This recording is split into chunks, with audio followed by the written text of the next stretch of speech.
Iniciando agora o nosso capítulo número 2, sobre a segunda característica dessa mulher extraordinária. Os irmãos lembram qual foi a primeira característica que nós falamos no capítulo número 1?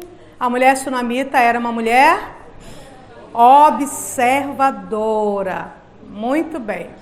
E agora no capítulo 2 nós vamos falar sobre generosidade. Quero começar, irmãos, lembrando aos senhores que a generosidade, segundo estudos que já foram realizados aí por muitos institutos sérios, que concluíram que a generosidade combate o estresse, a ansiedade e a depressão. Eu li recentemente acerca de uma senhora que sofria de um estado de uma depressão crônica e de ansiedade, e tinha também alguns transtornos obsessivos compulsivos, e o médico resolveu tratá-la de maneira diferenciada, porque todos os outros recursos de tratamento eles não estavam surtindo o efeito esperado. Então ele disse a ela assim: eu vou lhe dar uma tarefa de casa. Ela disse: muito bem, eu quero.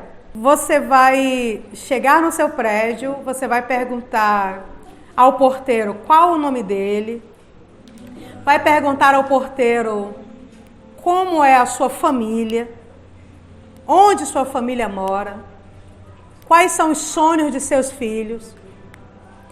Você vai conversar com o porteiro sobre suas necessidades, sobre suas dificuldades. E você vai identificar de toda a história que o seu porteiro lhe contar, você vai identificar alguma coisa que você possa fazer para beneficiá-lo. E você vai executar essa tarefa com todas as suas forças. E ela foi, conversou com o porteiro. Ele era porteiro dela há mais de 10 anos, mas ela não sabia o seu nome, não sabia onde ele morava, não sabia se ele tinha filhos. E nessa conversa com o porteiro, ela descobriu que ele tinha uma filha de 15 anos que estava estudando. A menina era muito inteligente, mas ele não tinha condições de colocá-la em um cursinho, e ela estava tentando conseguir uma bolsa para cursar o ensino médio em uma escola particular. E ela era uma professora aposentada. E aquela mulher então passou a dar aulas particulares para aquela adolescente. Começou a investir o seu tempo na vida daquela adolescente, ensinando-a. 3 vezes por semana elas se encontravam para que ela pudesse dar essas aulas. E ela, participando desse desafio dessa adolescente, ela começou a perceber que ela própria estava sendo beneficiada, ou seja, os níveis de ansiedade começaram a diminuir, e até mesmo a quantidade de remédios que ela tomava por dia, a dose foi diminuída, porque a vida dela se encheu de um novo sentido. Ela estava servindo alguém. E há muito poder no serviço, há muita graça no serviço. Nós chamamos a atenção de Deus quando nós servimos as pessoas. A generosidade, ela tem esse poder sobre nós. Ela pensou, a nossa heroína sunamita, ela pensou o que ela podia fazer além do que ela já estava fazendo. Então ela resolveu construir um quarto. Ela resolveu mobiliar esse quarto. Ela resolveu colocar uma entrada independente para que o profeta não precisasse passar por dentro da casa quando chegasse a Sunem e precisasse subir para o seu sobrado. Eu imagino uma janela para que o quarto ficasse ventilado. Ela fez no alto. O quarto era iluminado, era ventilado. Ou seja, ela fez o melhor possível. Ela poderia muito bem ter feito só um puxadinho para ele atar uma rede, né? Ela poderia muito bem ter separado uma parte da casa lá embaixo, desocupado a despensa, mandado colocar uma caminha ali. Mas se ela decidiu abençoar, então ela resolveu fazer o melhor possível. Quando nós vamos abençoar alguém, irmãos, é para a glória de Deus. Eu costumo sempre falar, muitas pessoas que já me ouviram ministrar sabem que eu costumo fazer essa comparação. Lá vai ela de novo. Não dê o ventilador sem hélice, não dê a geladeira sem motor, não dê o ferro sem resistência. Não dê seu sapato com o salto esfarelado. Não dê sua bolsa rasgada embaixo. Não dê sua camisa de seda com a marca do ferro atrás. Não dê sua gravata puída de presente para alguém. Se você vai abençoar alguém, abençoe com o melhor que está ao seu alcance. porque essa bênção, ela vai ser para a glória de Deus, que não seja para a sua vergonha. Um crente egoísta é uma vergonha para o céu, para o Evangelho e para Cristo. Um crente que não leva em conta a necessidade do outro, um crente que pode abençoar e escolhe não abençoar, é uma vergonha para a eternidade. Essa mulher não, essa mulher, ela era uma mulher sensível à necessidade daquele homem e ela resolveu fazer realmente o melhor que estava ao seu alcance. Talvez uma característica que a gente possa apontar nessa manhã seja a empatia. Ela pensou, e se fosse eu passando por aqui, depois de uma caminhada tão longa, né? Eu ia querer só parar para comer? Não, eu ia precisar tomar um banho e descansar. Mas eu ia querer ficar numa rede na varanda? Ou eu ia querer ficar numa cama dentro da despensa? Não, eu ia preferir um quarto para que eu ficasse mais à vontade. A empatia, parece que nós estamos perdendo essa característica. Eu perguntei para muitas pessoas, me conte uma história de generosidade, porque eu não queria contar uma história que eu fosse a protagonista, eu queria contar a história de outra pessoa. Mas lá vai. Eu fui fazendo uma visita aqui mesmo na comunidade de Maracanã, fui visitar a mãe. Ele foi criança na creche, foi adolescente na creche e hoje ele é um jovem rapaz. E ele me disse que sua mãe estava enferma e eu fui fazer essa visita. Quando eu cheguei lá, irmãos, a casa da senhora era uma casa de barro, era uma casa pequena, mas eu me preocupei em conhecer o outro cômodo daquela casa. Eu estava numa pequena sala, mas eu me preocupei em conhecer a cozinha. Então, como estávamos só nós duas, eu disse a ela, a senhora se importa que eu pegue uma água no seu pote? Ela disse, fique à vontade, missionária. Eu me levantei e fui até a cozinha, porque eu queria observar, queria ver a estrutura daquela casa. E eu vi, irmãos, que tinha uma rachadura que ela ia do chão até o teto. Eu fui na parte de trás e vi que a viga que sustentava a casa, ela nem estava assim comprometida, ela não existia mais. Estava ali só o lugar dela, mas só o barro e a vara estava sustentando aquele telhado.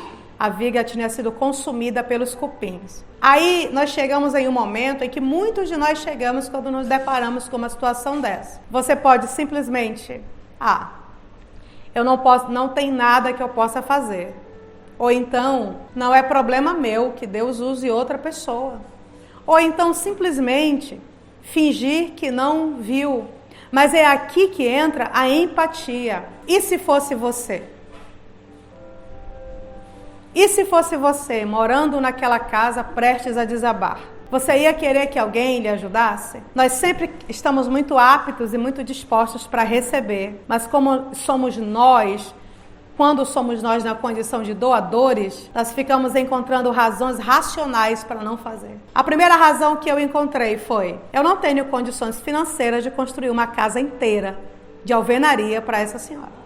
E fui encontrando razões, porque o nosso coração vai fabricando razões para que você não abençoe, para que você não faça. E se você começar e não terminar? E se você investir aqui e depois precisar? Essas razões foram vindo, mas eu tomei uma decisão naquela ocasião ali, olhando ali na parte de trás da casa, olhando para aquela casa. Eu tomei uma decisão, eu disse, Senhor, nós vamos fazer esta casa, e essa casa será para a Tua glória, e vai ser como testemunho a essa mulher, que o Senhor a viu aqui, a glória será para Ti. E eu fui lá na sala com ela e disse, amada, Jesus Cristo lhe dará uma casa. Nós vamos alugar uma casa para que a senhora saia daqui amanhã, para que essa casa não desabe com a senhora e sua família aqui dentro. E enquanto a senhora estiver fora, nós estaremos pagando esse aluguel. E nós vamos começar essa construção para a glória de Deus. Irmãos, quando nós começamos, Deus começa também. E nós começamos essa construção. E olha, Deus foi provendo. Foi extraordinário o movimento que Deus fez. Eu não precisei publicar nas redes sociais essa construção. Acredito que nós colocamos apenas nos status do WhatsApp, porque os status, eles estão restritos àquelas pessoas que amam o projeto, que conhecem o projeto, que conhecem o nosso trabalho, que sabem quem somos. Então nós colocamos ali o que estávamos fazendo, não pedindo material de construção, mas o avanço da obra. E uma pessoa dizia assim: irmã, mandei R$100. Irmã Kellen, Deus tocou no meu coração, mandei R$1.000. Irmã Kellen, mandei R$200. Irmãos, a casa ficou pronta. Aquela senhora tinha um câncer em estado avançado. E ela me disse em uma das visitas assim: eu só posso morrer quando eu ver meus filhos debaixo de uma casa. Quando eu souber que eles não serão soterrados. Quando eu souber que eles não ficarão sem ter um abrigo. A casa ficou pronta. Ela entrou na casa. Ela pegou nas paredes. Ela viu as portas e janelas. Ela caminhou pela casa. Ela se sentou na varanda. Ela agradeceu a Deus por aquela conquista. E poucos dias depois ela faleceu. Mas a casa está lá. Seus filhos e seu marido moram na casa. Mas isso só foi possível, irmãos, por causa da empatia. A empatia faz com que nós sejamos generosos. Quando alguém pede uma comida, quando alguém pede uma água, quando você percebe que alguém está precisando, lembre-se, e se fosse você nessa situação? E haja como você gostaria que as pessoas agissem com você, se você estivesse passando por aquele problema. Ela resolveu então abençoá-lo e ela fez o melhor possível. Nós precisamos nos lembrar que pessoas são mais importantes do que dinheiro, que o maior valor ou importância que as necessidades de seu irmão é aquilo que você pode fazer, não é aquilo que você pode guardar. Quem retém mais do que é justo não prospera. Para nós prosperarmos, nós precisamos investir naquilo que Cristo ama, e Cristo ama vidas. Deus não nos dá nada para o nosso próprio bem e desfrute, irmãos. Tudo aquilo que Deus nos dá é para que seja bênção para as outras pessoas. Tudo aquilo que Deus nos dá é para que a gente possa ser generoso. O generoso sabe para onde está indo. E a generosidade é uma característica de quem ama a Deus. 2 Coríntios 9, 6 e 7 diz assim: os que semeiam pouco, pouco também ceifarão. O que semeia em abundância ceifará. Cada um contribua segundo propôs no seu coração, não com tristeza ou por necessidade, porque Deus ama o que dá com alegria. Talvez se fosse nesses tempos agora, teria até mais um adendo nesse versículo, não por tristeza, nem por necessidade, nem para tirar fotos e gravar vídeos para as redes sociais, porque Deus ama aquele que dá com alegria.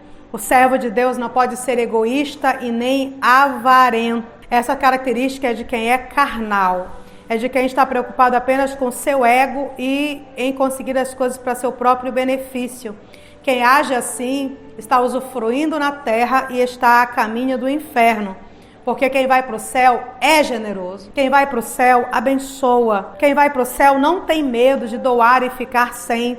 Porque a Bíblia diz que há bênção de Deus para quem é generoso. Provérbios 11, 24 e 25 diz assim: a quem dá liberalmente, ainda se lhe acrescenta mais e mais. Ao que retém mais do que é justo, ser-lhe-á em perda. A alma generosa prosperará, e quem dá de beber será saciado. Olha a bênção de Deus aí, para quem é generoso, para quem se importa, né?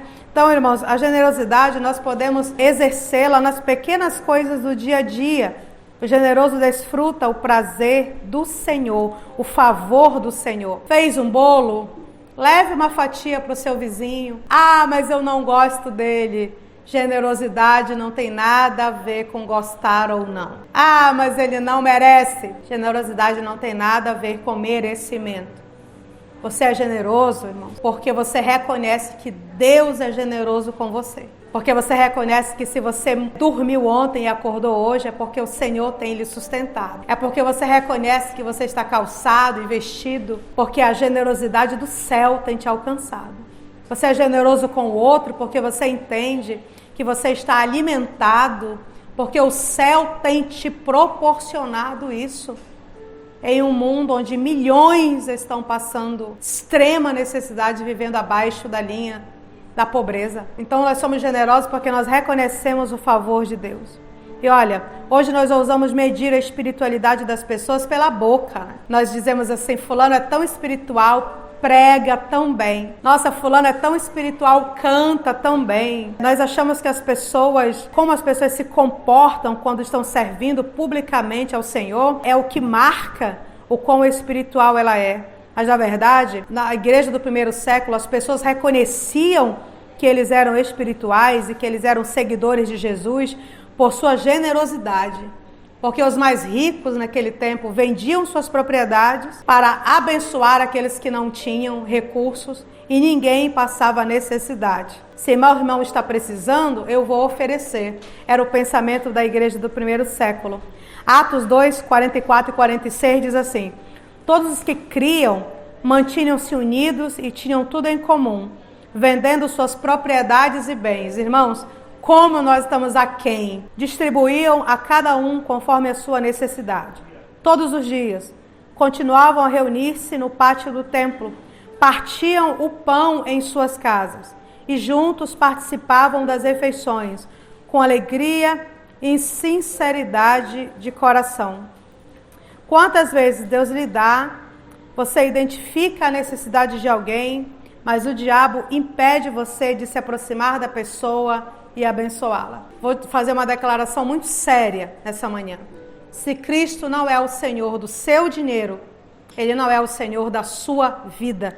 Ou Ele domina sobre tudo, ou Ele não domina sobre nada. Ele não tem te abençoado para que você melhore o seu padrão de vida, é para que você melhore o seu padrão de contribuição. Seja uma pessoa generosa, seja uma pessoa atenta à necessidade das pessoas que estão ao seu redor. Deus precisa usar alguém. Sem corpo, irmãos, Ele não vai. Então seja a resposta de alguém que está doente, seja a resposta de alguém que está com fome, seja a resposta de alguém que está cansado, seja a resposta de alguém que está com necessidade, seja a resposta para alguém que está sem esperança. Ande por aí semeando aquilo que Deus colocar no seu coração.